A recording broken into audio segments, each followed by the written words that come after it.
sih kamu lagi ngomong tapi orang lain malah ngajak gak fokus atau bahkan gak ngerti sama sekali dengan apa yang kamu sampaikan? Padahal ya di kepalanya itu semuanya udah jelas. Nah, itu yang aku rasain setelah ikut kelas public speaking kemarin. Mau tahu kelanjutannya? Tonton video ini sampai selesai. Bye-bye. Assalamualaikum warahmatullahi wabarakatuh. Di video kali ini aku mau cerita bukan cuma tentang apa yang terjadi di kelas, tapi lebih ke hal-hal yang kena ke aku selama pembelajaran itu. Awalnya di kelas tuh emang berjalan seperti biasanya, seperti dibuka dengan doa, sedikit pengantar dari dosen, lalu absensi, semuanya masih terasa normal. Tapi semuanya mulai terasa berubah waktu masuk ke sesi praktik.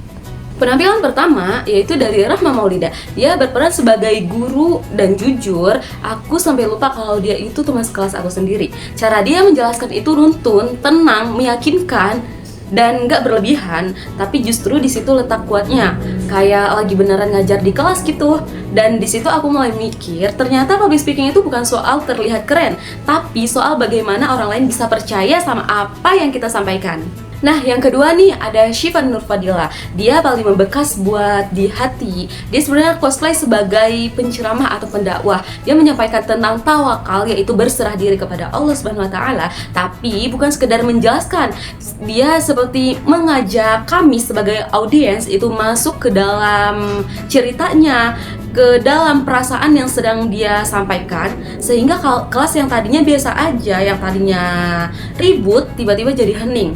Nah, di situ aku ngerasa kayak lagi diajak ngobrol sama diri sendiri, kayak diingetin tanpa harus disalahin gitu.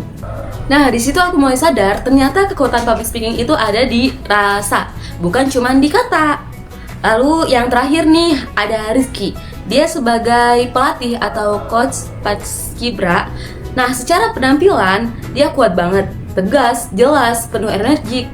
Tapi di tengah penampilannya kelas sempat ramai.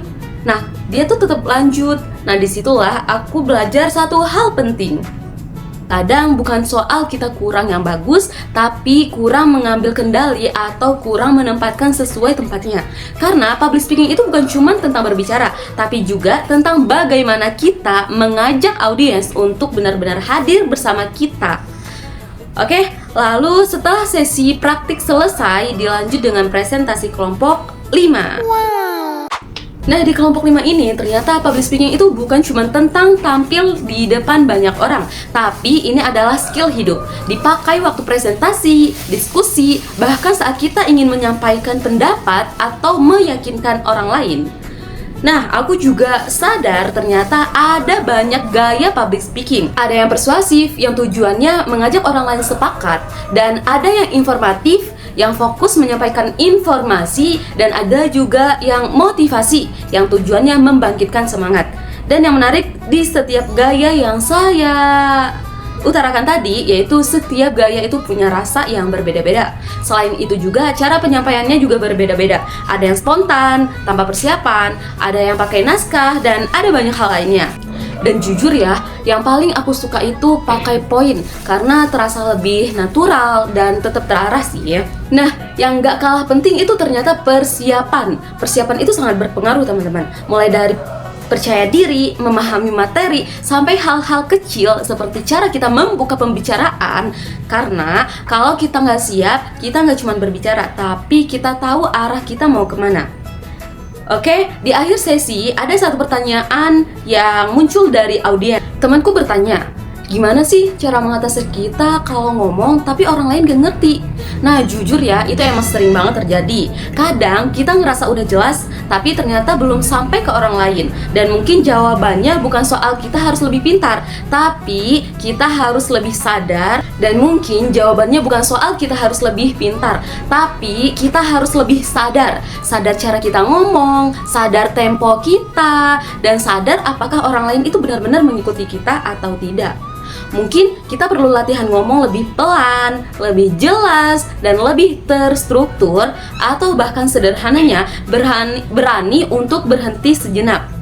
Atau bahkan sederhananya berani untuk berhenti sejenak, melihat audiens, melihat matanya, melihat gesturnya, melihat apa yang sedang dilakukan oleh audiens, dan memastikan mereka masih bersama kita. Oke, dari semua yang aku alami di kelas itu, aku ngerasa satu hal, public speaking itu bukan soal siapa yang paling hebat berbicara, tapi siapa yang paling bisa membuat orang lain merasa terhubung. Dan jujur ya, aku sendiri masih belajar, tapi siapa yang paling bisa membuat orang lain merasa terhubung. Dan jujur ya, aku sendiri masih belajar, masih sering grogi, masih sering ragu. Tapi mungkin emang itu bagian dari proses, karena pengalaman adalah guru terbaik kita. Nah, dari situ juga kita pelan-pelan belajar untuk jadi lebih baik lagi, lebih keren lagi. Dan itu yang aku bawa pulang dari kelas kemarin itu. Terima kasih sudah menonton. Sampai jumpa. Assalamualaikum warahmatullahi wabarakatuh.